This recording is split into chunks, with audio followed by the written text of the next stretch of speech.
Ok. Eh bien, bonjour à tous, bonjour d'être là et merci d'être là si nombreux. Et ce dont on va parler incessamment sous peu est quelque chose qui va, comme je disais tout à l'heure, vous être utile.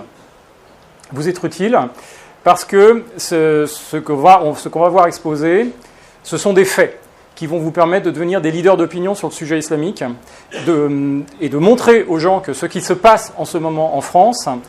Alors bien sûr, ils ont une espèce de boule au ventre, ils se disent « ça n'a pas l'air très agréable, on sent que ça ne va pas dans un très bon sens », mais ils ne savent pas argumenter. Et très souvent, on ne sait pas argumenter, et parce qu'on ne sait pas argumenter, parce qu'on n'est pas informé par les médias, on n'est pas informé par la société française sur la réalité de ce qui est en train de nous arriver, on a recours à des arguments qui sont maladroits, parfois faux, souvent imprécis, et en tout cas peu efficaces. Notre travail, et ça je le répète et je le dirai tout le temps, et c'est urgent, il y a un travail urgent à faire dans notre pays sur convaincre les gens qu'il est nécessaire, non seulement utile, mais nécessaire et indispensable de rentrer dans l'activisme et de faire nous-mêmes ce que normalement nos élites devraient faire. Sauf qu'aujourd'hui nous sommes gouvernés par des élites traîtresses qui travaillent sciemment à la destruction du pays et à l'introduction de l'islam. C'était l'occasion, ce matin j'ai participé à une émission radio sur Radio Courtoisie où on a parlé de ça, du projet Macron de créer l'islam de France. En réalité c'est un mensonge, on ne crée pas l'islam de France pour résoudre un problème, on est dans la énième tentative d'installer institutionnellement avec financement l'islam dans ce pays, avec le concours du gouvernement et évidemment on compte sur votre argent pour faire ça. Voilà.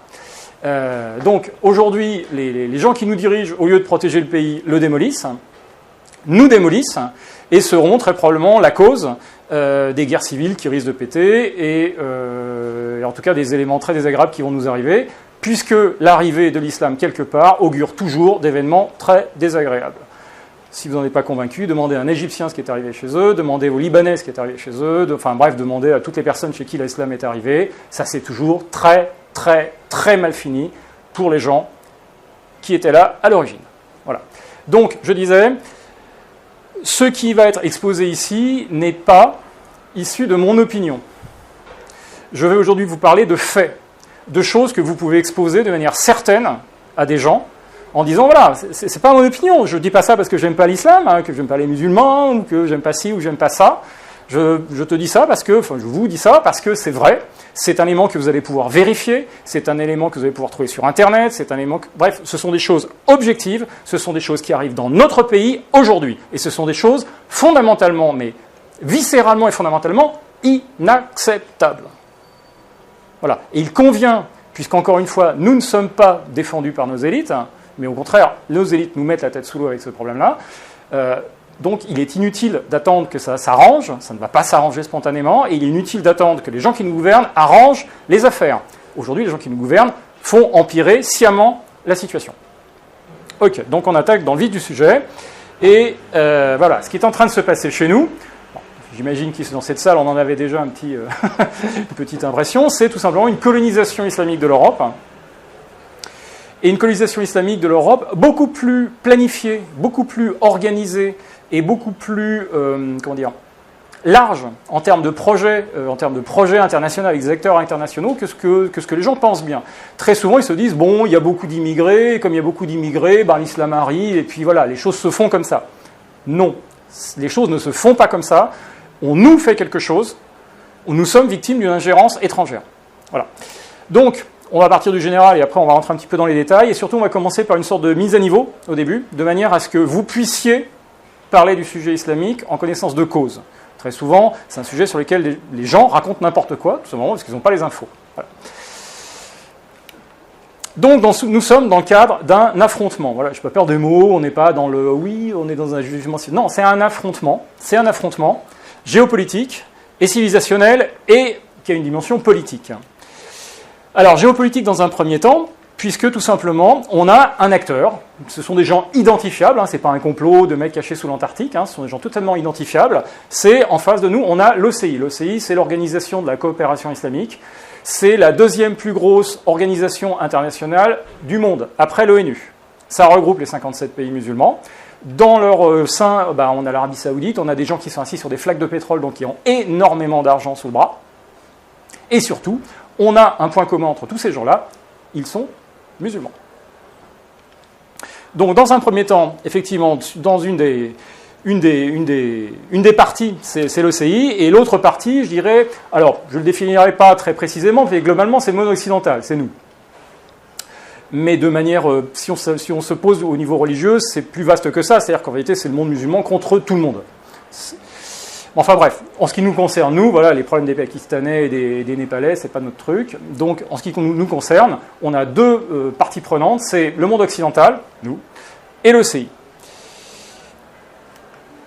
Donc la dimension civilisationnelle et politique, eh bien c'est un affrontement entre deux sphères idéologiques totalement différentes.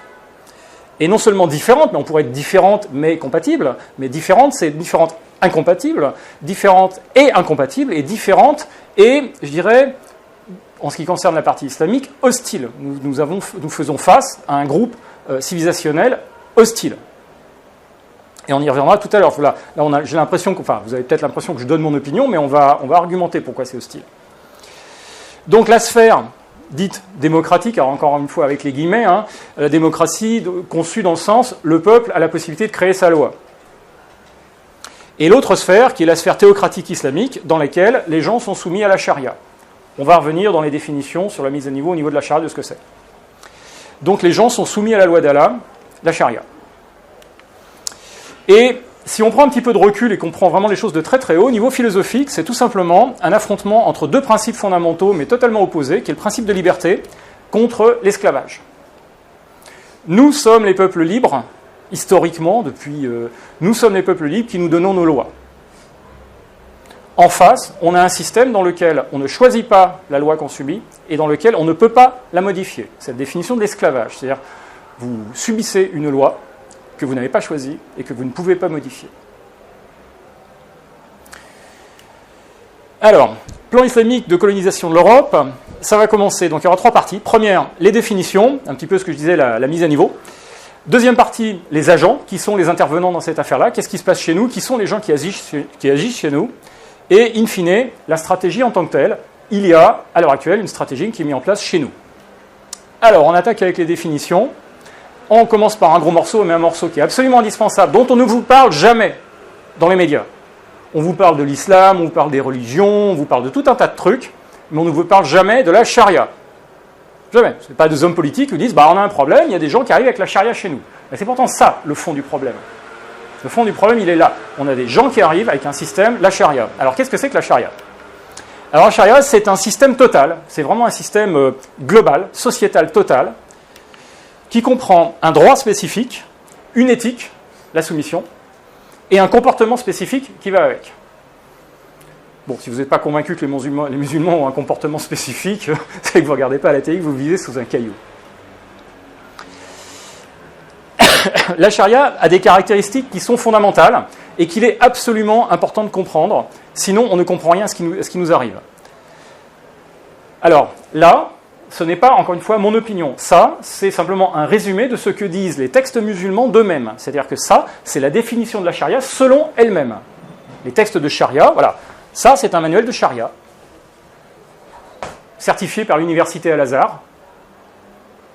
C'est un manuel de charia. Voilà. Donc ça, je vais vous faire un résumé. Alors bon, il y a 1200 pages, donc je ne vais pas vous faire les 1200 pages, mais ça a été un résumé rapide, mais du contenu essentiel de ce qu'il y a dans ce bouquin.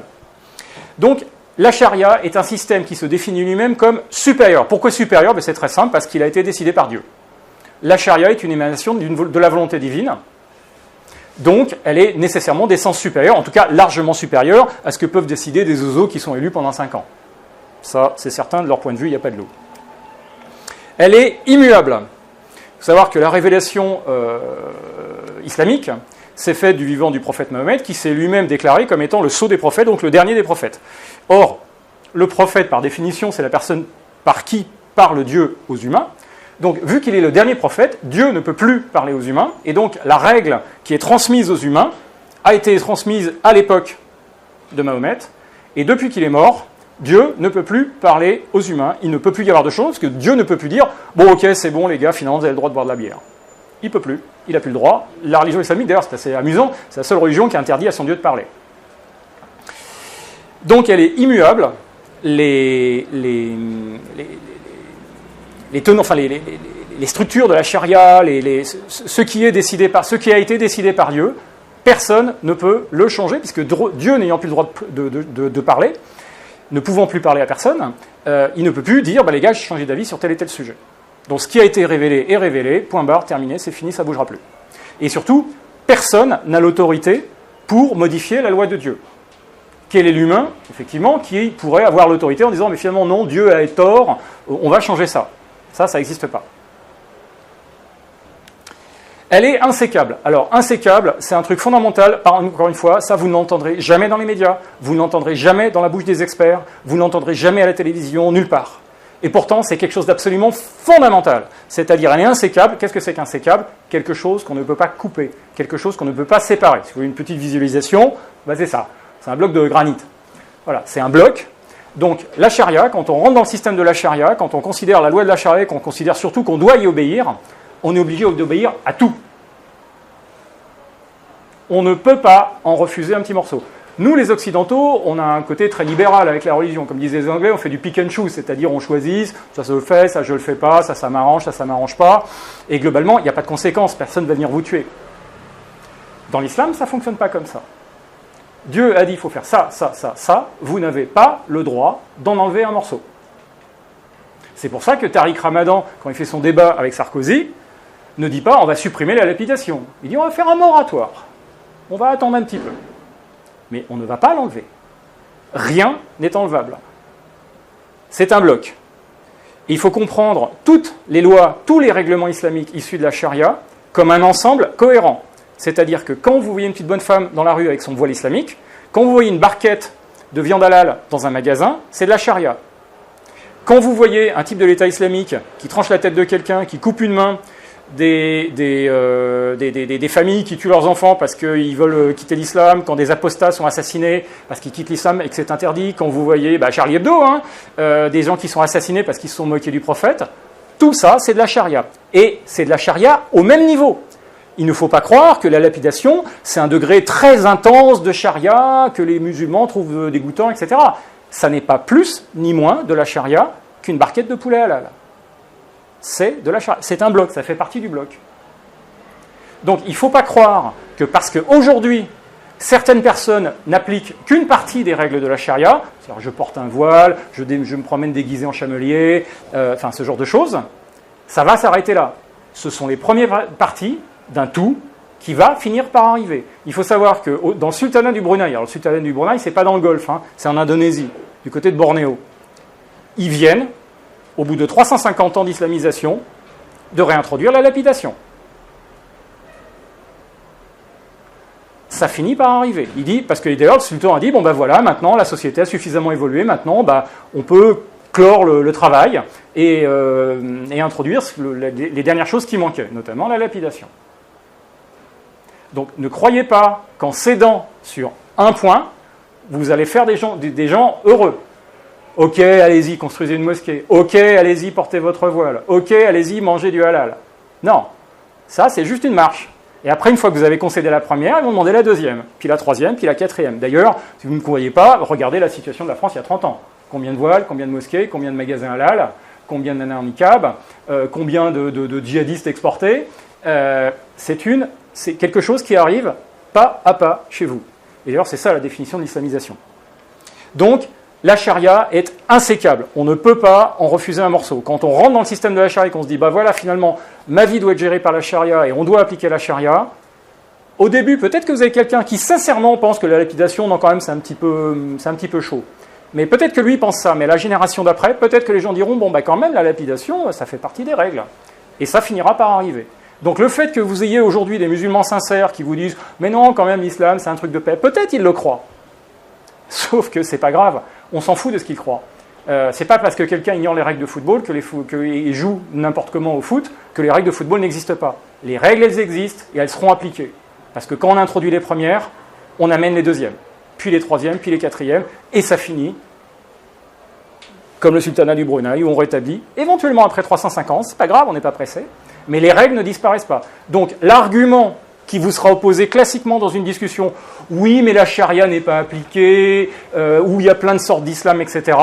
Oui, c'est vrai, la charia n'est pas appliquée intégralement partout, elle n'est pas appliquée exactement de la même manière dans tous les pays, mais tout simplement, ça ne veut pas dire qu'il y a différentes charias, ça ne veut pas dire qu'il y a différents islams, ça veut simplement dire qu'à ces endroits-là, on en est à un point différent de la progression de l'islamisation. Dans certains pays, vous avez juste 2-3 mosquées. Dans d'autres pays, ben quand je dis dans d'autres pays, je ne vais pas très loin, je vais en Angleterre, Birmingham, 180 mosquées. Donc ne croyez pas que quand vous acceptez la première mosquée, vous êtes tranquille. Non, c'est la porte ouverte aux autres. Birmingham, 180 mosquées. Donc, elle est insécable. Et enfin, elle est abrogative. Ça non plus, on ne va pas vous le dire dans les médias. Ça non plus, vous n'allez pas l'entendre dans les journaux. Vous n'allez avoir aucun expert qui va vous le dire. La charia se présente comme un système sociétal qui arrive pour remplacer tous les autres systèmes humains. Pour remplacer toutes les coutumes de toutes les sociétés, remplacer toutes les lois de toutes les sociétés. Elle est abrogative. Abrogative, c'est j'annule et je remplace. C'est la vocation de la charia, et ça s'appuie sur des prescriptions coraniques dont on va parler tout à l'heure. La charia est abrogative. Donc le gars qui se pointe avec son déguisement de chamelier, on n'est pas dans le folklore, on est, on est en train de voir quelqu'un qui vous dit « j'arrive avec un système qui va remplacer toute la manière dont fonctionne votre société ». Donc déjà, ça vous fait comprendre qu'il faut être un petit peu moins tolérant avec les gens qui portent des voiles, même s'ils sont des petites jeunes filles très souriantes qui vous disent « c'est mon droit, c'est mon choix ». Elle est en train de vous dire « je vais, moi et les gens de mon groupe, on va remplacer vos lois, on va remplacer vos coutumes, on va détruire votre culture et on va la remplacer par la charia ».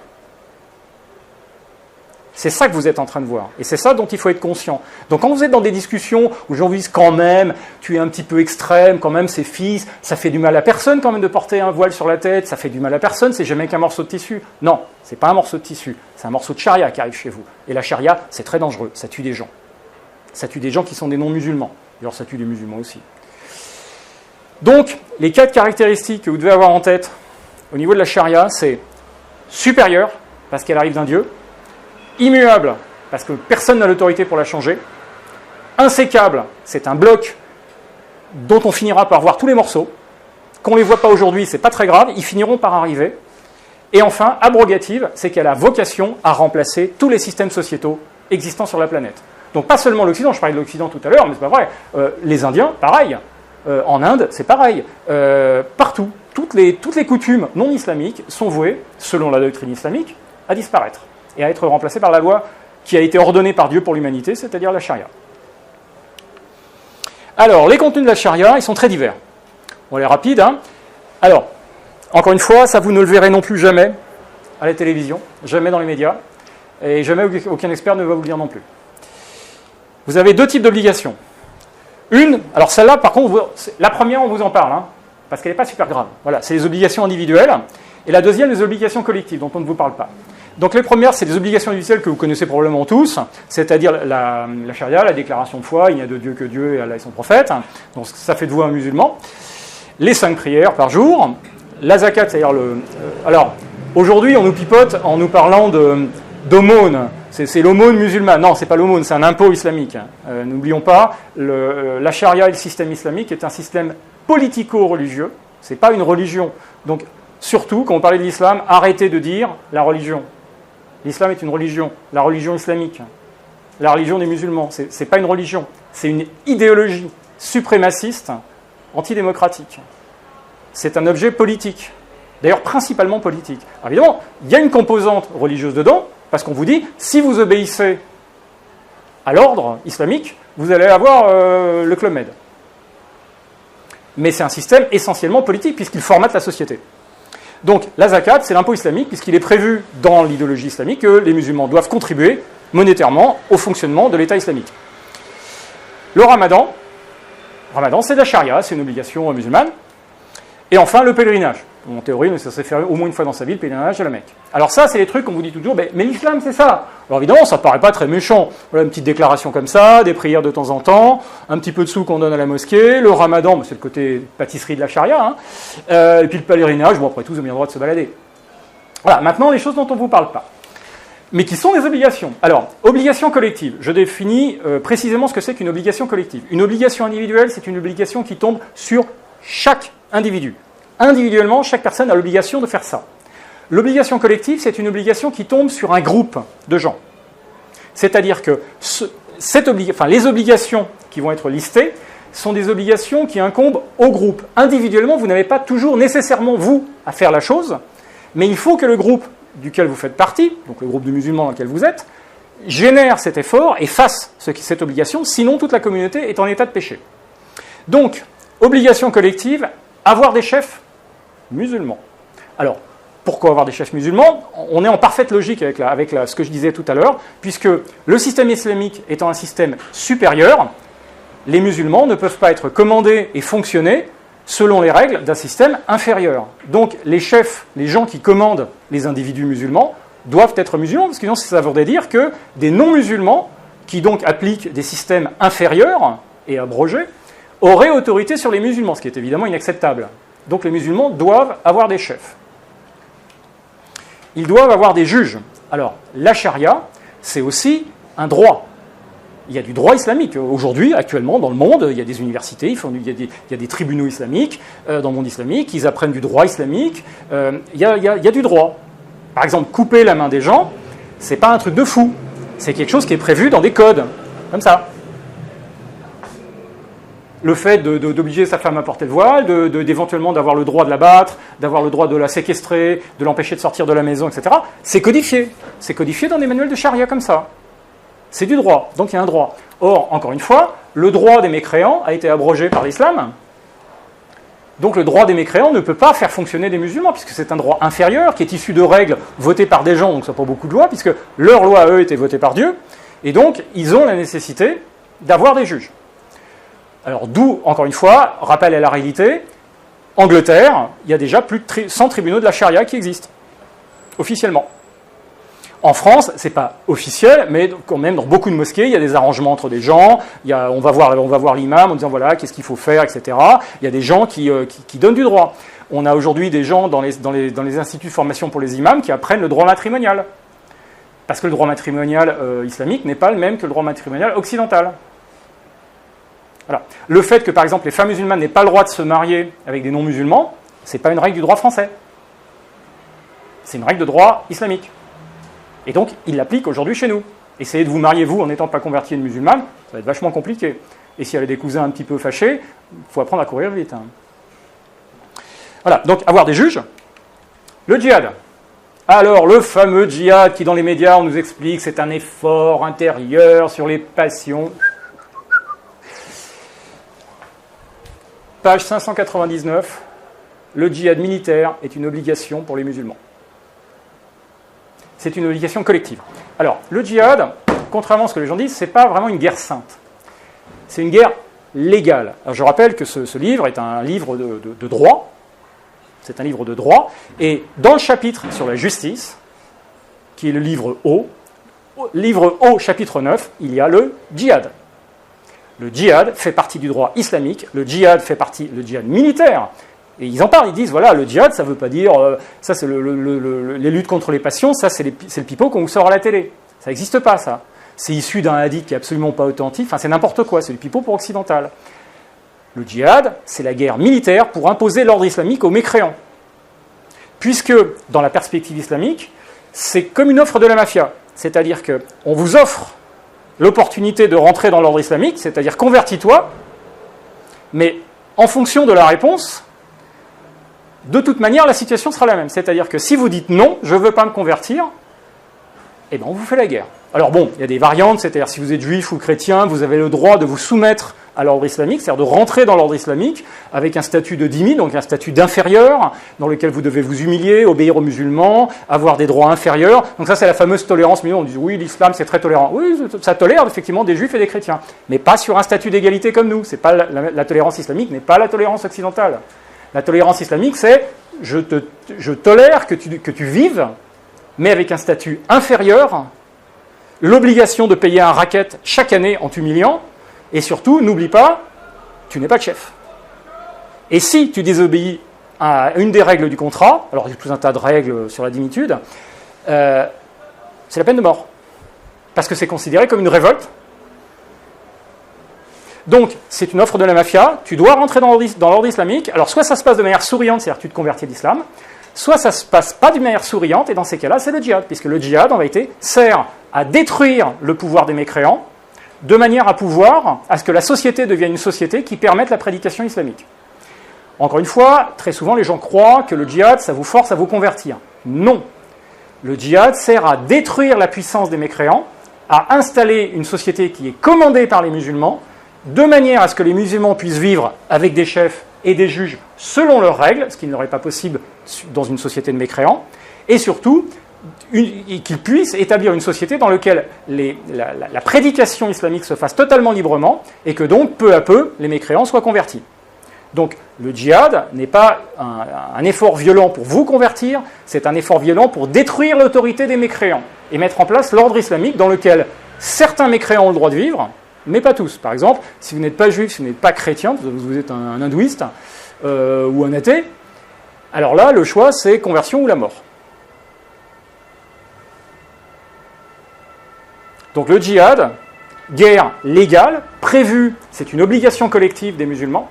Alors, comme je disais, obligation collective, mais obligation collective, ça veut dire que tout le monde ne doit pas prendre un kalachnikov et aller tuer du mécréant. C'est que certains vont se battre, d'autres vont financer.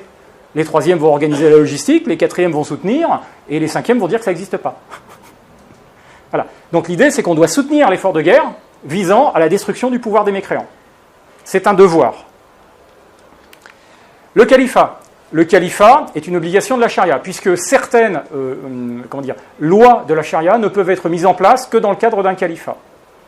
Donc il faut établir un État islamique, il faut établir un califat, puisque sinon, si on n'a pas de califat, si on n'a pas d'État islamique, on ne peut pas appliquer certaines lois de la charia, donc péché. Donc le califat est une obligation.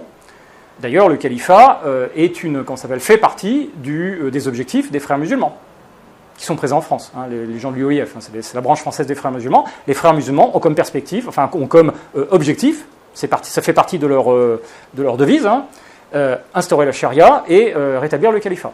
D'ailleurs, les frères musulmans ont été créés juste après la destruction du califat, pour justement, avec pour but de le remettre. Il faut savoir que le califat n'est pas un truc de cinglé de l'État islamique. Le califat, c'est le mode normal d'organisation des musulmans. Les musulmans avaient un califat depuis 1200 ans, quasiment, et le califat a été détruit en 1924. Donc c'est très récent qu'il n'y ait plus de califat dans le monde islamique. Le califat, c'est le mode normal de fonctionnement de l'islam. Aujourd'hui, si les musulmans sont organisés, si le monde musulman est organisé en État, c'est parce que nous leur avons mis une raclée, parce qu'on a eu la puissance militaire, on a eu la possibilité de les coloniser, et historiquement, la Turquie a choisi le camp des perdants pendant la Première Guerre mondiale, donc la Turquie a été démantelée, et le califat a été démantelé, arrêté. Mais le califat, c'est le mode normal du fonctionnement. Donc les gens ont toujours dit, oui, mais le califat, c'est des excités en Syrie, c'est les mecs d'ISIS, c'est les mecs de Daesh. Non, c'est le mode normal de fonctionnement de l'islam. L'histoire de l'islam, c'est une histoire dans laquelle il y a eu un califat pendant plus de 1000 ans. Il faut quand même comprendre ça. Donc dans la tête des musulmans, c'est encore frais. Et c'est dans les aspirations des gens qui sont aujourd'hui actifs dans le monde islamique de remettre en place le califat. Et, in fine, ordonner le bien et interdire le mal. Ça aussi, c'est fondamental, c'est une citation coranique, on va y arriver. Alors ça, je disais, ça, on ne vous en parle jamais. Parce que c'est un petit peu des sujets qui fâchent. Avoir des chefs, donc ça veut dire ne pas obéir à l'autorité des mécréants. Avoir des juges, c'est-à-dire ne pas obéir aux lois des mécréants. Toute ressemblance avec ce qui se passe dans la société actuelle serait bien évidemment fortuite. Le djihad, non, ça en plus, ça n'existe pas. C'est juste, c'est pas chez nous, c'est un effort intérieur, ça n'a aucun rapport avec les... Si, ça a un rapport avec la guerre. Le califat, oui, non, mais c'est des excités quelque part en Syrie. Non, le califat, c'était le mode normal de fonctionnement d'islam. Donc, s'ils arrivent avec la charia, ils arrivent avec le califat dans les valises. Pas aujourd'hui, peut-être pas demain, mais un jour. En tout cas, c'est dans la perspective. Et enfin, ordonner le bien et interdire le mal. Alors ça, c'est extrêmement important. C'est un devoir. C'est mentionné d'ailleurs dans ce manuel de charia dès le début. C'est un devoir fondamental des musulmans. Et vous remarquerez le vocabulaire, ce n'est pas conseiller le bien et déconseiller le mal, c'est ordonner et interdire. Les musulmans, enfin la doctrine musulmane dit que le musulman est le vice-régent d'Allah sur terre. C'est-à-dire que c'est le bras armé d'Allah, et le musulman a donc le droit divin d'imposer la loi divine et d'interdire ce qui n'est pas correct, ce qui n'est pas compatible avec la loi divine. Donc on ne vous dit pas d'obligation dans la religion islamique. Voilà. Alors la charia, ça contient beaucoup de choses. Ça contient des obligations rituelles, des règles fiscales, des règles commerciales, des règles de succession, des règles maritales, des règles de justice, des obligations diverses de comportement et de croyances pour les musulmans et les non-musulmans. Il faut savoir que l'islam, c'est le seul système idéologique qui prévoit non seulement des règles pour ses membres, mais aussi pour les règles pour les gens qui n'en font pas partie. De l'autre côté, c'est pas gênant pour eux, puisqu'ils ont le devoir d'ordonner aux autres ce qu'il faut faire. Alors, le léger problème avec tout ça, c'est que tous les points là que j'ai soulignés avec des petits points d'exclamation sont incompatibles, illégaux ou carrément criminels dans nos sociétés.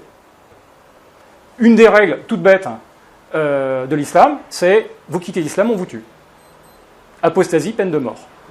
Vous vous moquez de Mahomet, on vous tue. D'ailleurs, ça permet de comprendre dans l'actualité les attentats de Charlie Hebdo. Les attentats de Charlie Hebdo, ce n'est pas un attentat terroriste. C'est une leçon de charia pour les Occidentaux qui n'ont pas compris. On vous l'avait dit, vous n'avez pas le droit de vous moquer du prophète. Hein. Vous êtes moqué du prophète, on vous flingue. Vous êtes mort. Et bien je peux vous assurer que toute la presse occidentale a compris la leçon. Ça a très bien marché, c'était une leçon de charia. Sauf qu'on ne vous l'a pas expliqué comme ça dans les médias. On vous dit c'est juste une bande de cinglés qui est un peu énervés, voilà, on a froissé les sentiments des musulmans. Non, c'est une leçon de charia. C'est juste de la charia qui est en train d'arriver de chez vous. Voilà. Alors, la charia, c'est un système qui discrimine. C'est un système fondamentalement discriminatoire, dans lequel vous avez des droits différents quand vous êtes musulman, non-musulman, homme ou femme. C'est un système qui détruit les libertés individuelles. Vous n'avez pas, encore une fois, commandement coranique. Quand Allah et son prophète ont décidé d'une chose, le croyant n'a plus sa liberté d'agir. Vous êtes obligé. C'est un système qui utilise et promeut l'usage de la violence. Dans ce livre, vous avez les 8 niveaux de violence. Ils décrivent les 8 niveaux de violence que vous pouvez appliquer sur les gens pour faire respecter les règles de la charia. Alors ça va du rappel souriant en disant « tu sais, tu ne devrais pas boire d'alcool » à l'utilisation de la violence en bande armée. Et c'est enfin un système qui, cerise sur le gâteau, légitime l'esclavage. Là non plus, on ne vous le dit pas. On est en train de faire rentrer en France un système idéologique qui comprend l'esclavage. Rock'n'roll quand même. À une époque, on est en train de nous culpabiliser tous les jours de la semaine en disant vous êtes des méchants blancs, vous avez réduit les gens d'esclavage, vous êtes vraiment la lie de l'humanité, vous êtes vraiment des gens à vomir, vous êtes coupables. C'est un système qui promet l'esclavage. Il n'y a aucune école doctrinale de l'islam qui a aboli doctrinalement l'esclavage. D'ailleurs, c'est un débat qui a régulièrement dans le monde musulman et qui se finit toujours de la même manière. Ils ont dit, mais on ne peut pas condamner l'esclavage ni l'interdire puisque notre prophète faisait des esclaves et avait des esclaves. Donc, si on condamnait l'esclavage en disant l'esclavage est immoral, ça serait une condamnation de notre prophète. Donc, sujet suivant. C'est un système qui comprend l'esclavage.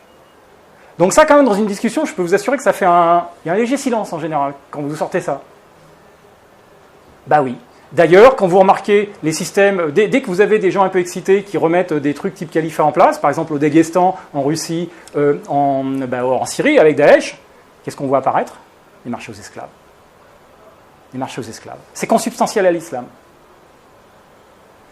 En ce moment est en train d'arriver en France un système qui garantit à ses membres le droit de réduire les hommes, et particulièrement les femmes des mécréants, dans certaines conditions, les femmes des mécréants, comme esclaves, et notamment esclaves sexuels. Ça n'a jamais été aboli par aucune école doctrinale. C'est aujourd'hui encore valable. Il y a des cas, donc c'est une idéologie qui arrive chez nous, qui prévoit, dans certains cas, pour ses membres, le droit de réduire les femmes des autres en esclavage. Je peux vous assurer que ça aussi, dans une discussion, ça fait de l'effet. Mais c'est vrai, c'est comme ça. Donc, Alors, dans une époque de bisounours, droit de l'homiste absolu, hein, voilà, c'est un système qui discrimine. C'est-à-dire, c'est un système qui dit, voilà, vous êtes un homme, vous êtes une femme, vous n'avez pas les mêmes droits. Par exemple, héritage, une femme hérite de la moitié d'un homme. Un homme a le droit d'interdire à sa femme de sortir de la maison. Les musulmans ont plus de droits que les non-musulmans. Et tout en bas, vous avez les esclaves, qui, eux, carrément, ils n'ont aucun droit. Donc ce n'est pas un système qui respecte le principe de l'égalité, de l'équité et de la tolérance sur un niveau d'égalité. Le musulman est toujours au-dessus. Dans un système régi par la charia, un musulman ne peut pas être condamné à mort pour avoir tué un mécréant. Par contre, un mécréant qui tue un musulman est mis à mort. Parce que le musulman a un statut supérieur aux non-musulmans. Voilà. Ce qu'il faut retenir de tout ça, c'est que la charia a pour unique vocation de détruire et de remplacer tous les autres systèmes d'organisation humaine. Ça, c'est fondamental.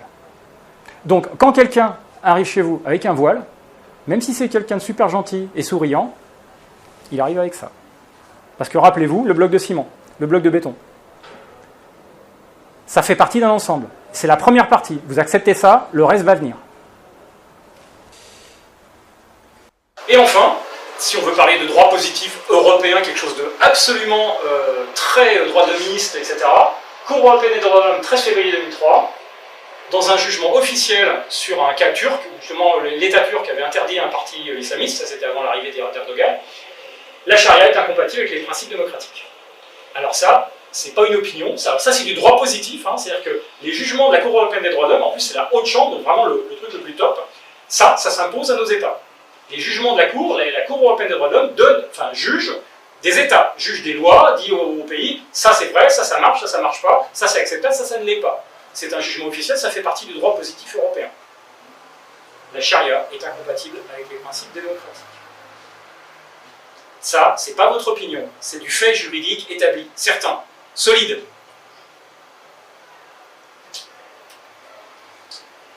Suite des définitions, islamisation. Islamisation, tout le monde en parle, mais personne ne donne jamais de définition. Il y a trop d'arabes, ou je sais pas quoi, enfin bref. L'islamisation a une définition extrêmement précise. C'est un processus de conquête idéologique qui est politique, sociologique, qui a une dimension politique, sociologique et religieuse. Donc effectivement, il y a du religieux dans l'islam, mais ce n'est pas que ça. C'est très loin d'être que ça. Et donc l'islamisation, c'est un processus qui vise à progressivement soumettre les individus et la société aux règles de la charia. Ce n'est rien d'autre. Ce n'est rien d'autre que ça.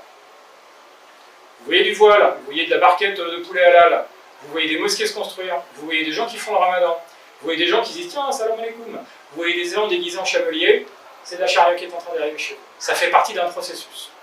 Ce sont des éléments de charia qui arrivent progressivement chez vous. Historiquement, dans le temps passé, à l'époque où les musulmans avaient la puissance militaire, ça arrivait d'un coup chez vous. C'est-à-dire qu'ils arrivaient avec l'armée, ils cassaient tout, ils disaient maintenant c'est nous les chefs, et la charia est arrivée comme ça. Sauf que là, le rapport de puissance militaire aujourd'hui est inversé. Ils n'ont pas la capacité de détruire militairement, de nous faire le djihad militaire.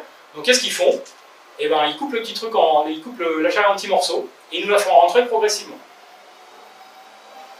Si vous n'êtes pas convaincu de ça, regardez l'état de la France il y a 30 ans. Regardez le jour. Peu à peu, on nous a fait rentrer des morceaux. On en est aujourd'hui au point où on nous explique que le ramadan, l'Aïd, etc. doivent faire partie des fêtes nationales françaises.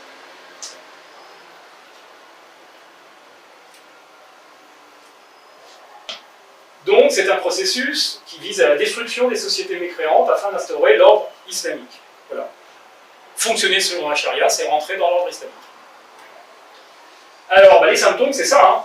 C'est tout ça, c'est qu'est-ce que c'est qu'un processus d'islamisation? C'est quand vous voyez ça arriver dans votre société.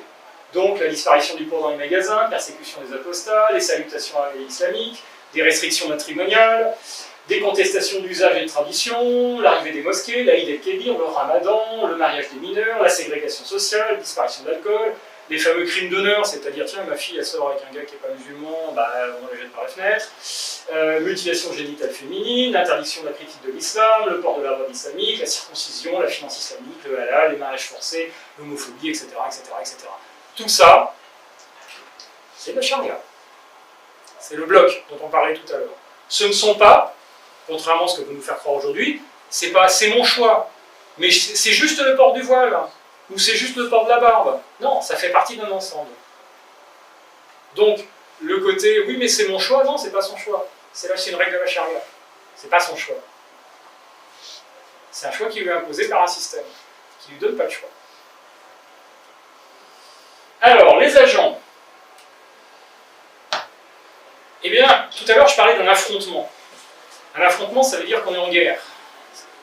Si on est en guerre, on a des ennemis. Qui sont nos ennemis? Alors, je disais tout à l'heure, il est important de devenir des leaders d'opinion et d'expliquer les choses aux gens pour qu'ils les comprennent. Et pour qu'ils les comprennent, il faut aussi qu'ils les acceptent. Donc si vous dites, voilà, les Arabes sont nos ennemis, déjà, vous avez tort, il y a des Arabes chrétiens. Il y a aussi des Arabes musulmans qui ne sont pas, objectivement, pour l'instant, nos ennemis. On verra plus tard, ce sont des idiots utiles. C'est pas vrai. Vous avez généralisé, vous avez dit quelque chose non seulement d'excessif, mais de faux. Vous avez perdu les gens en face de vous. Parce qu'on vous dit, bah voilà, c'est excessif, tu racontes n'importe quoi, moi je connais voilà, tout le monde connaît son arabe, le petit épicier du coin, machin, qui est gentil. Et c'est probablement vrai. C'est probablement vrai. Donc quand vous dites, voilà, nos ennemis c'est les Arabes, vous avez tout faux. Vous dites quelque chose de faux. C'est faux. Nos ennemis, et là je parle vraiment de termes d'ennemis, parce qu'ils veulent notre disparition, ce sont les propagateurs de charia. Et vous allez être étonné de ce qu'il y a dans les propagateurs de charia. Ça, c'est la vraie, c'est ce que le mot, le vocable que vous devez utiliser. Les propagateurs de charia. Déjà, propagateur, c'est pas un terme très sympa, ça évoque une maladie, ça tombe bien, parce que la charia, c'est un peu comme le cancer. Hein. Donc, nos ennemis, ce sont les propagateurs de charia. Et dans ces propagateurs de charia, vous avez plusieurs catégories. Vous avez des organisations transnationales. Je parlais tout à l'heure des frères musulmans, ils sont présents partout dans le monde. Mais bon, vous avez les Tablighs, vous avez tout un tas d'organisations islamiques qui sont vraiment des multinationales islamiques, hein, qui sont présentes un petit peu partout dans le monde. Des organisations transnationales. Ça, ce sont des gens qui font ouvertement la propagation de la charia. Les frères musulmans, c'est leur objectif. Vous avez l'OCI, c'est une organisation officielle, internationale. Elle est composée d'États. Vous avez, alors l'ISESCO, on en parlait tout à l'heure, l'ISESCO c'est une institution, donc un petit peu comme une sorte de ministère, dans l'OCI, qui est chargée, donc ça s'appelle, c'est l'Islamic Educational, Scientific and Communication Organization, c'est-à-dire c'est une organisation qui est l'équivalent du ministre de la Communication, de l'Éducation, des Sciences, voilà, c'est déjà beaucoup, quoi. Et ça, c'est une des institutions de l'OCI, et c'est elle qui met en œuvre la stratégie dont on va parler tout à l'heure, chez nous. Et vous avez donc des organisations comme les Frères musulmans dont je parlais tout à l'heure. Vous avez également des organisations locales, j'appelle organisations locales, organisations de niveau national qui travaillent chez nous. C'est-à-dire des organisations type les mosquées, les centres culturels, les écoles islamiques, les cours d'arabe, les gens qui font des cours d'arabe, les gens qui font des cours de religion, les scouts musulmans, ASBL, parce que c'est un exposé que j'ai fait en Belgique, ASBL c'est l'équivalent d'association. Donc les associations musulmanes diverses, etc. À partir du moment où elles se nomment musulmanes, elles font partie, très clairement, des propagateurs charia. Quand vous faites une association qui fait du kayak, vous dites association pour faire du kayak. Quand vous appelez association musulmane pour faire n'importe quoi, vous êtes une association qui va faire une activité de manière musulmane, c'est-à-dire d'une manière qui est compatible avec la charia, et qui agit objectivement en tant que diffuseur de charia, diffuseur des pratiques, diffuseur du contenu, et diffuseur de la manière d'appliquer la charia. Alors, ce que je cite là, je ne le cite pas non plus par hasard, c'est pas mon opinion, c'est parce que tout simplement c'est mentionné officiellement dans le document qui est publié par l'OCI. Vous avez les idiots utiles et les collabos. Alors, les idiots utiles et les collabos, il y a plusieurs ordres. Vous avez des hommes et femmes politiques, des élus divers. Pas nécessairement musulmans. Quand vous avez un élu qui accepte la construction d'une mosquée, propagateur de charia. Quand vous avez un élu qui donne son argent, comme par exemple René Feltès, un député de la Gironde, qui a donné 50 000 € pour la construction de la grande mosquée de Bordeaux. Idiot utile. Alors il le fait pour du clientélisme, évidemment, c'est pas gratuit, il ne fait pas ça pour rien, mais il contribue à la construction d'une mosquée, donc au fait de répandre la charia dans notre pays. Idiot utile. Alors, je suis sympa quand je dis idiot utile, parce que je présuppose qu'il ne sait pas ce qu'il est en train de faire. Pour certains hommes politiques, il est tout à fait possible qu'ils sachent objectivement ce qu'ils sont en train de faire, et qu'ils le fassent quand même.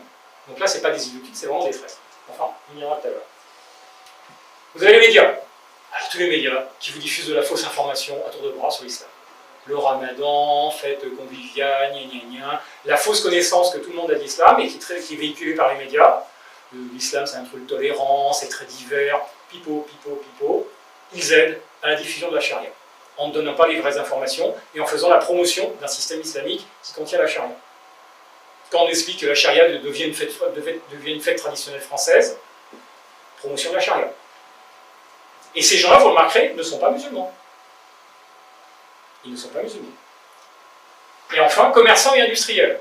Eh bien oui, Carrefour, Auchan ou le petit épicier du coin, quand il a un rayon halal dans sa boutique, le gars il n'est pas musulman, mais il contribue à la diffusion de la charia. Idiot utile. Il n'est pas musulman. Donc vous voyez, ce n'est pas les musulmans nos ennemis. C'est plus vaste que ça. Ce sont les propagateurs de charia, y compris ceux qui ne sont pas musulmans, et ceux qui ne le font pas sciemment. Le petit épicier, il n'est pas là en train de se dire je suis en train de répandre la charia en France. Il se dit simplement je vais faire du business, je vais augmenter ma marge bénéficiaire, je vais faire du chiffre d'affaires. Mais il n'empêche que c'est un idiot utile qui contribue à la diffusion de la charia en France. Et enfin, des gens ordinaires, des musulmans ou pas, bah, par exemple, tout simplement, le gars qui ne sait pas, il va là, il a du poulet, il se dit oh bah tiens, celui-là il est moins cher, il écrit quoi halal dessus? Oh, ça va être une nouvelle marque. Et il achète un poulet halal. Quand vous achetez du halal, vous payez une taxe à une organisation islamique. Vous contribuez à l'islamisation. Idiot utile.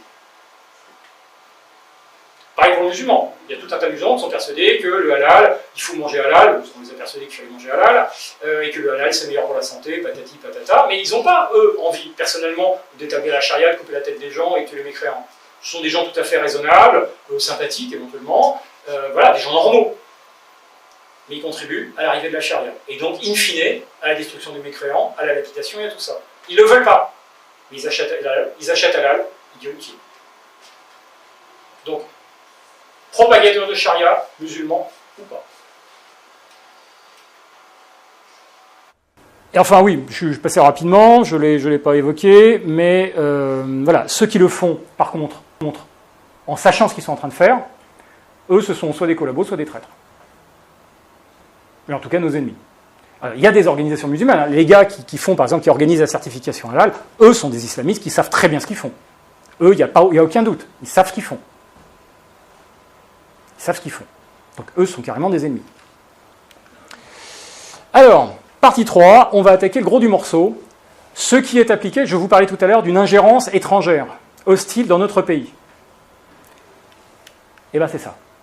Ça, c'est un document officiel, adopté en 2000 par l'OCI à son plus haut niveau, c'est-à-dire au niveau des chefs d'État.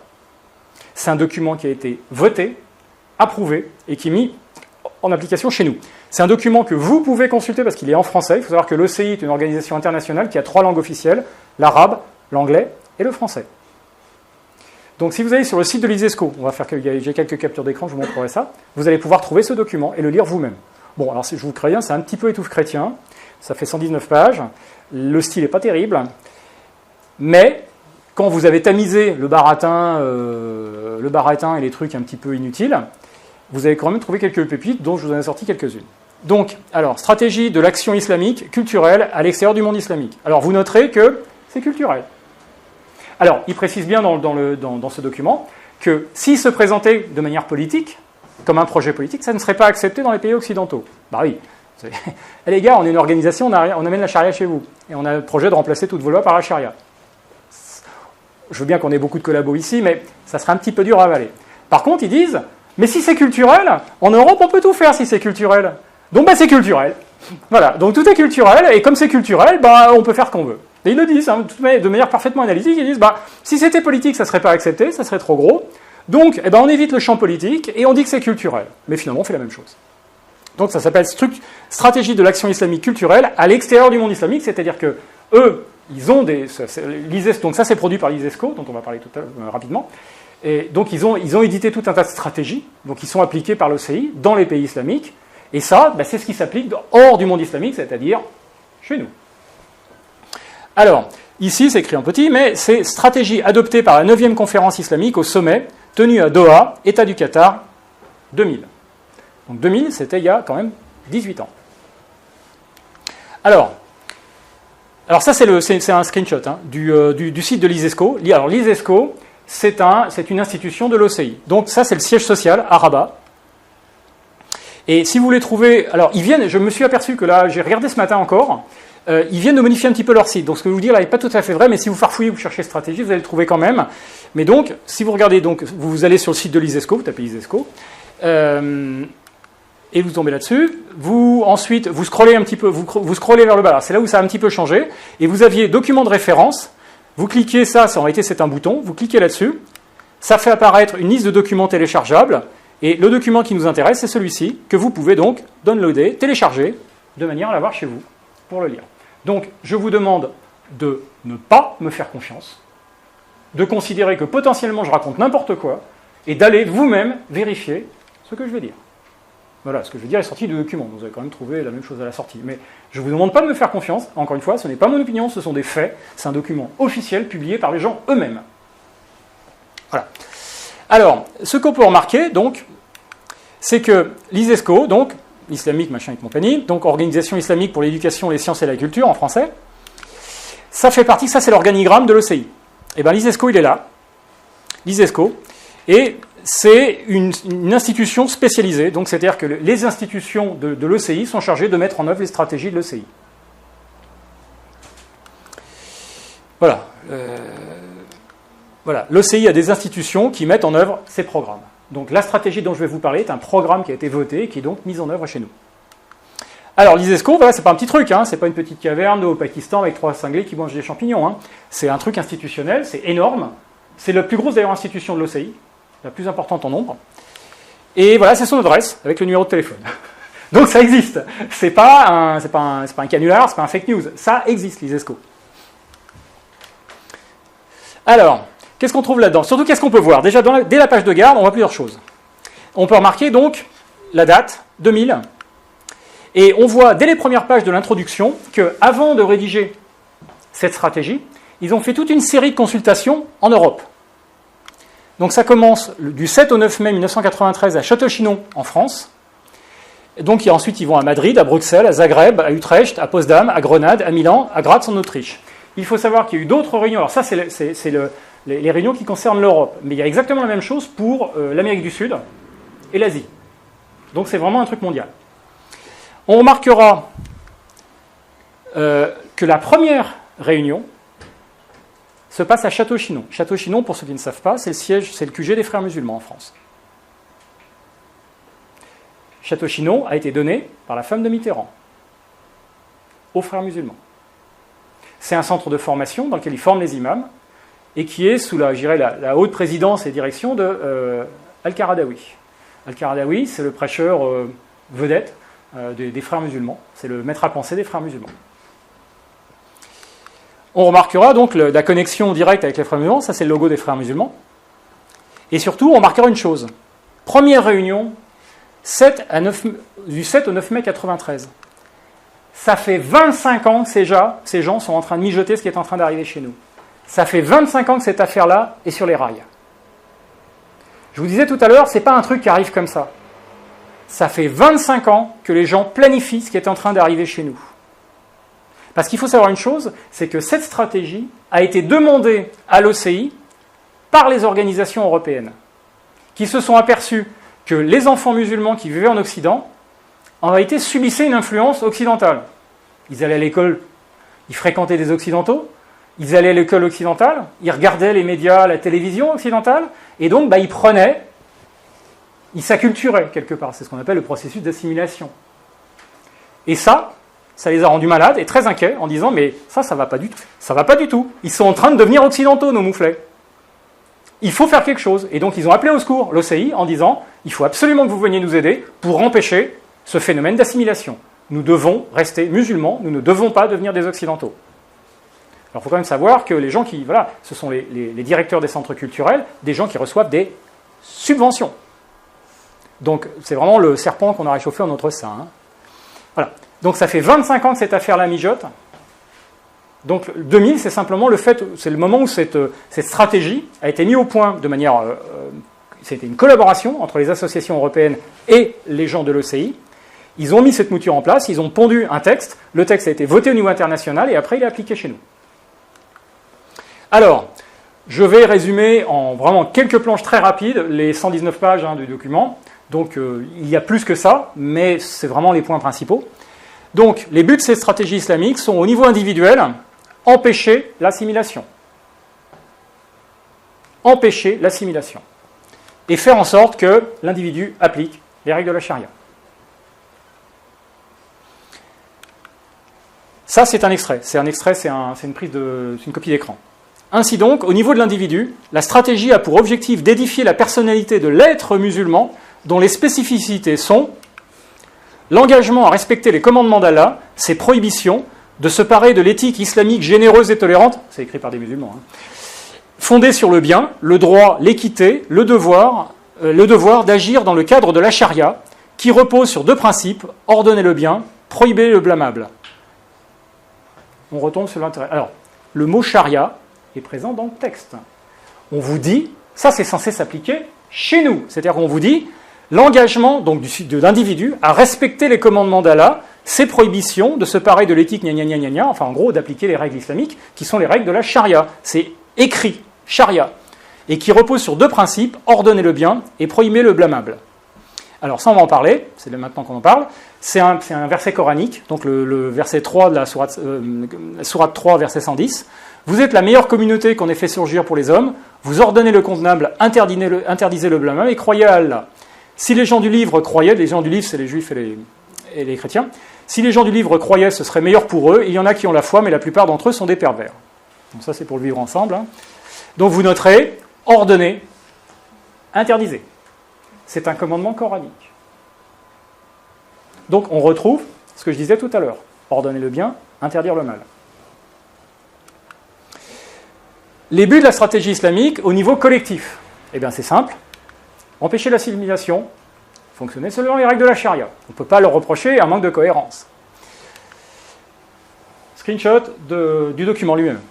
Au niveau de la communauté tout entière, la stratégie vise à la consolidation des éléments fondamentaux de sa spécificité, islamique donc, aussi bien en ce qui concerne ses conceptions intellectuelles et doctrinaires que ses us et coutumes sociales et morales. Us et coutumes sociales.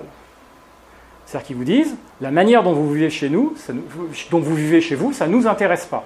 Nous, on va fonctionner en gardant, en conservant nos exceptions intellectuelles et doctrinaires, nos us et coutumes sociales et morales. Donc quand vous voyez des gens qui effectivement refusent le mode de vie occidental, c'est parce qu'ils veulent garder leurs us et coutumes. Au niveau collectif, les buts de cette stratégie sont de coordonner tous les acteurs présents dans les pays européens, tous les acteurs déjà présents. C'est-à-dire que l'idée, c'est de dire, on doit avoir une action qui est efficace, et pour avoir une action efficace, il va falloir coordonner tous les gens qui sont déjà présents en Europe. Et donc la liste des acteurs qui vont coordonner est présente dans le document.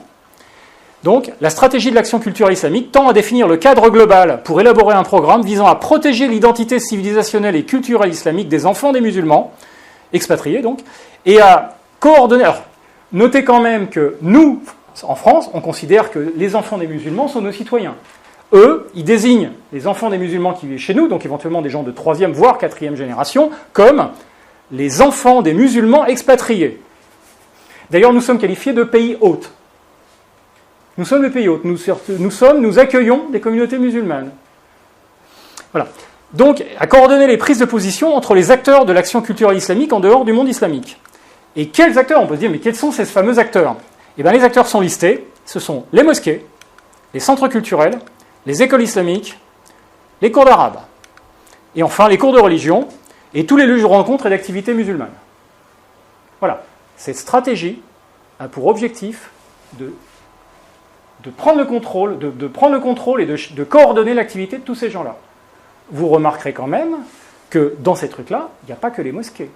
Il y a bien sûr les mosquées, donc encore une fois, on va nous dire oui, lieu de culte, etc. Tiens, c'est bizarre, l'OCI, c'est juste un État, c'est juste une organisation politique internationale. L'OCI va se mettre à contrôler nos mosquées. Tiens, c'est bizarre. L'islam ne serait-il pas autre chose qu'une religion? Les centres culturels qui sont subventionnés en France, avec l'argent du contribuable.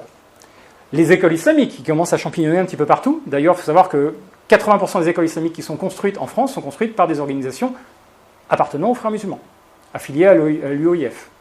C'est un des objectifs principaux, le formatage des enfants. Les cours d'arabe,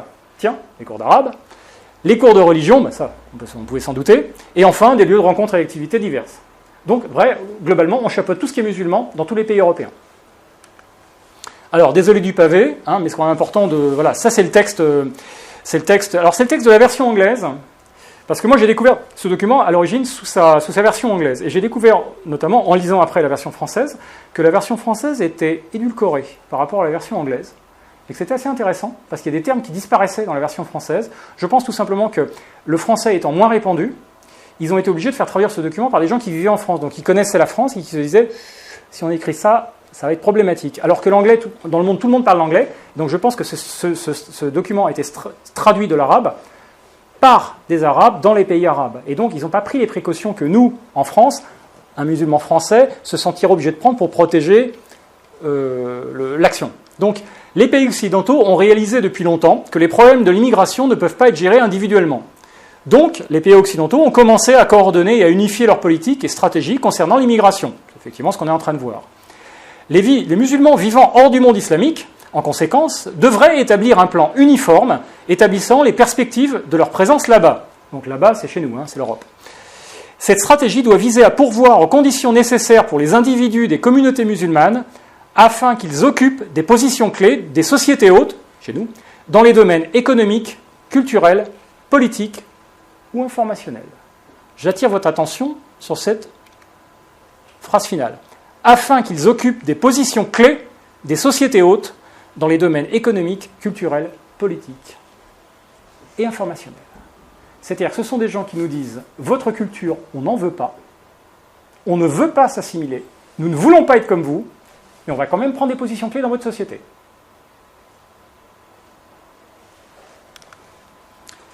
Ça, c'est le paragraphe d'après. Ceci a constitué les principales raisons qui ont nécessité la mise en place d'une stratégie pour une action culturelle islamique spécialement conçue pour les communautés musulmanes vivant hors du monde islamique.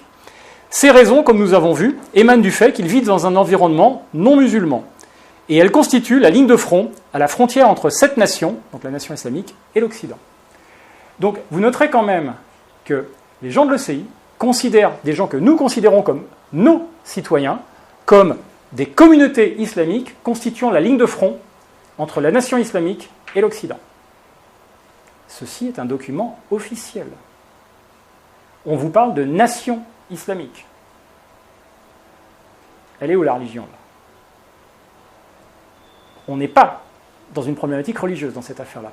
On est dans une ingérence étrangère de type politique.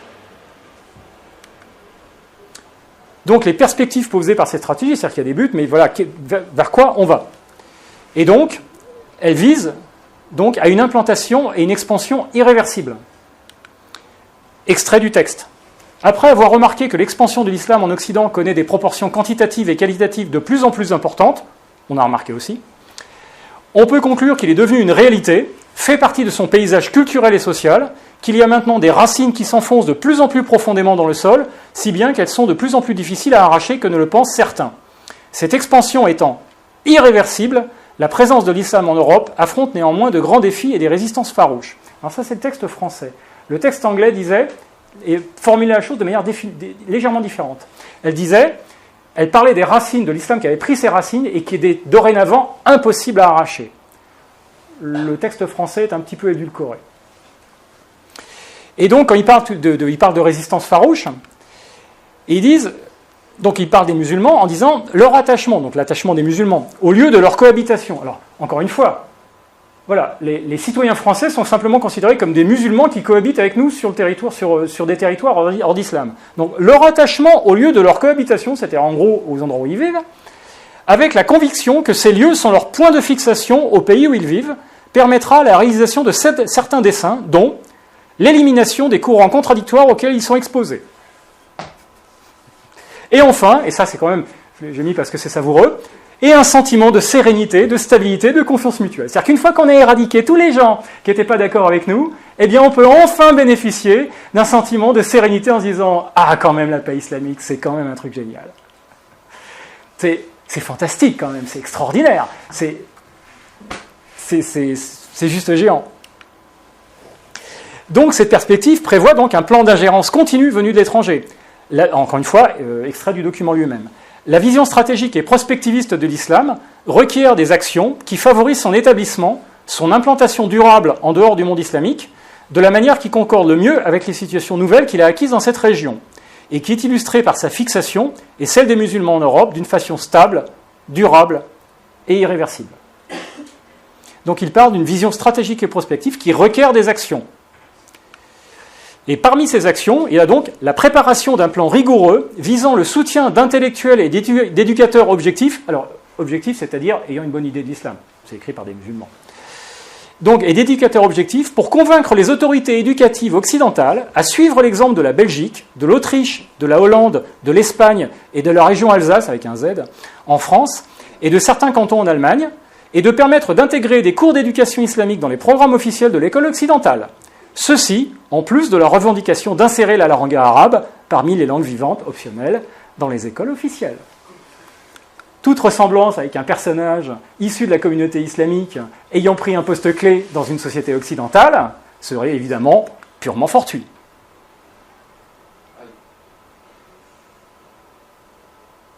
Et vous avez les équivalents de ce type de personnage partout en Europe, qui vous disent, tout d'un coup, ça sort des chapeaux en ce moment. Ça serait bien d'apprendre l'arabe. Pop, sorti de nulle part. Ça sort de quelque part. C'est un début stratégique de l'ECI. On a donc des gens qui, exactement comme c'est décrit dans le texte de l'ECI que je vous l'ai lu tout à l'heure, vous avez des gens issus de la communauté musulmane vivant en Europe qui prennent des postes clés qui leur permettent de mettre en application les points visés par la stratégie. On a donc un agent, quelqu'un qui agit comme un agent objectif de l'ECI.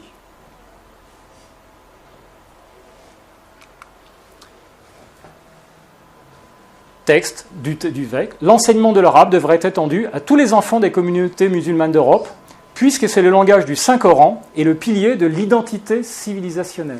Alors vous remarquerez, beaucoup d'identitaires dans la salle, que ce document, si vous le lisez, ne parle que de ça. Ça ne parle que d'identité. L'identité musulmane, notre identité, l'identité. Pas perdre son identité, garder son identité, préserver son identité. L'identité, c'est quelque chose qui est interdit aux Occidentaux, et ce texte ne parle que de ça. L'identité musulmane. Ce texte dit les musulmans ont une identité civilisationnelle différente, distincte des Occidentaux, et le but de cette stratégie est de conserver les enfants des musulmans dans cette identité musulmane en empêchant leur contamination. J'emploie les mots du texte. La contamination culturelle, l'invasion culturelle. Le texte de ce document parle d'immunisation aux valeurs occidentales. Ces stratégies doivent viser à pourvoir aux conditions nécessaires pour les individus des communautés musulmanes afin qu'ils occupent des positions clés des sociétés hautes dans les domaines économiques, culturels, politiques et informationnels. Donc on a vu ça. Et alors on pourrait se dire, oui, tout ça c'est bien gentil, mais c'est jamais qu'un bout de papier, peut-être que finalement c'est resté lettre morte et que ça n'a jamais été mis en application. Soit, ok. Sauf que, suite au vote de cette stratégie, il y a eu effectivement des phases de mise en application, puisqu'il y a eu la création, au niveau des pays européens, des conseils locaux pour la culture et l'éducation, des fonds locaux de financement pour l'action culturelle islamique, tout est culturel, au niveau international, un conseil supérieur de l'éducation, des sciences et de la culture à l'extérieur du monde islamique, la commission qui comprend la commission des affaires culturelles, la commission des affaires sociales, la commission de l'éducation et de l'enseignement, la commission des affaires prédicationnelles, médiatiques et des relations publiques, la commission des affaires juridiques, administratives et organiques, la commission de coordination de documentation et de suivi, la commission des compétences musulmanes à l'extérieur du monde islamique, et enfin la commission des affaires scientifiques. Puis, au niveau international, le Fonds islamique d'aide à l'action culturelle à l'extérieur du monde islamique, l'Observatoire du suivi et du développement de l'action culturelle islamique à l'extérieur du monde islamique, qui fait des audits et qui voit si l'argent a été bien dépensé. Ah, c'est tout. Ah, mais en réalité, donc, organisation au niveau national, organisation au niveau international, et surtout financement. Donc, quand quelque chose est financé, on est certain que c'est mis en application. L'argent est toujours dépensé. Il ne brûle pas, l'argent. Il est mis sur la table et il sert aujourd'hui. Ce qu'il faut retenir de cette action, c'est qu'il y a des organisations musulmanes implantées dans nos pays qui ont demandé à l'ECI d'agir en Europe pour empêcher les musulmans d'être contaminés. Je dis entre guillemets parce que c'est le texte, c'est le mot utilisé par le document. Donc les enfants musulmans d'être contaminés par les valeurs et la culture occidentale. Une stratégie d'action suite à cette demande a été élaborée puis adoptée. Elle est actuellement mise en œuvre par l'ECI dans nos pays avec l'aval de nos gouvernements. Et des subventions, puisque parmi les acteurs qui mettent en œuvre cette stratégie, il y a des centres culturels, des écoles islamiques qui reçoivent des subventions. L'argent du contribuable va à cet idiot utile. Toutes ces organisations musulmanes participent à ce plan d'ingérence étranger. Les mosquées, les centres culturels, les écoles islamiques, les cours d'arabe, les cours de religion et les associations musulmanes diverses. Cette stratégie d'ingérence étrangère a les buts suivants. 1. Implanter et développer irréversiblement une communauté islamique civilisationnellement étrangère dont les membres rejettent nos valeurs et notre mode de vie au profit de la charia. 2. Développer une identité islamique impliquant une loyauté prioritaire à l'islam et à la nation islamique. Je vous fais remarquer que normalement, il est attendu d'un citoyen dans une nation qu'il soit loyal à la dite nation. C'est une stratégie qui vise à inculquer aux musulmans que leur loyauté principale va à la nation islamique. Et enfin 3, intervenir dans nos pays jusqu'à ce que le développement des colonies islamiques et de la pratique de la charia puisse s'effectuer sans aucun facteur restrictif. Alors je parle de colonies parce que dans le terme anglais, le document anglais utilise le mot de settlement. Pour ceux qui parlent anglais, settlement, c'est une installation, une implantation, c'est une colonie. Un settler, c'est un colon. Et on nous parle bien dans le document de gens qui sont présents chez nous et qui sont une tête de pont et un point de contact, entre la nation islamique et les nations occidentales, mécréantes. En conclusion, on peut dire que les membres du bloc théocratique islamique, que ce soit les États et les organisations, donc quand je parlais des blocs tout à l'heure, le bloc théocratique islamique, il est composé effectivement d'États étrangers, mais aussi d'organisations qui travaillent chez nous, vraiment en tant que cinquième colonne. Donc ces membres du bloc théocratique islamique, États et organisations, sont actuellement alliés dans la mise en œuvre d'une stratégie de colonisation et d'islamisation de l'Europe. Cette agression politique utilise le couvert culturel afin de dissimuler sa véritable nature et surtout son objectif final. On ne nous dit pas on va installer la charia chez vous, hein. On ne vous dit jamais ça. On vous dit on va faire un centre culturel. L'objectif final de ceux qui propagent la charia dans nos sociétés est la destruction de la civilisation occidentale libre et l'avènement de gré ou de force d'une Europe musulmane, intégrée à l'islam, pour l'éternité, puisque je vous rappelle qu'on ne peut pas sortir de l'islam. Et enfin, petite citation récente, puisque donc Dr Ali Erbakan est le président de la Diyanet. Alors qu'est-ce que c'est que la Diyanet ? C'est le ministère de la religion turque. Il faut savoir que c'est le plus important ministère de la Turquie. Le ministère de la religion en Turquie a un budget 40% plus important que le ministère de l'Intérieur. C'est quand même un État policier, la Turquie. Hein. Et donc, ce gars, donc, il est président de la Diyanet depuis 2017, et ce type-là a tweeté quelque chose qui est... voilà, donc j'ai la version turque, la version anglaise, et je vous l'ai fait en français. L'objectif fondamental de notre existence est de dominer le monde. C'est un officiel turc, hein. Président de la Diyanet turque. Voilà. Donc voilà, mon exposé est fini sur ce coup-là, sur cette note optimiste et pleine de...